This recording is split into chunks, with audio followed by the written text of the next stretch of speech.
איימן עודה, אתה האשמת את עמית סגל בגזענות. אתה עמית סגל, בן אדם גזען. בוא נדבר רגע על הגזענות כלפי המגזר הערבי, שאני מסכימה איתך שהיא קיימת, רק שהיא קיימת מהצד השני של המפה הפוליטית, מהשמאל הפרוגרסיבי, שמתיימר לחבק אתכם. מדובר על גזענות של ציפיות נמוכות. האוכלוסייה הערבית בישראל היא רק 50% מהאוכלוסייה הכללית, ולמרות זאת, 70% מהפשיעה החמורה בישראל מתבצעת על ידי המגזר הערבי.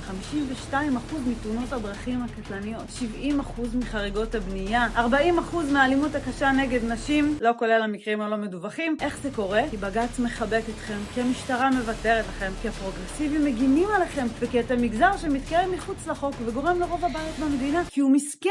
ואני מסכימה איתך, אתם לא שונים, אתם לא מסכנים, אתם לא מקופחים, אתם פשוט אוהבים לאכול את העוגה ולהשאיר אותה שלמה, והפרוגרס עוזר לכם לעשות את זה. ואז כשזה מתהפך עליכם וחוזר כמו בומרנג ויש לכם פשיעה בתוך המגזר, אתם מתלוננים לממשלה. אבל אם אתם רוצים שהחוק ישמור עליכם, אתם צריכים בעצמכם לשמור על החוק.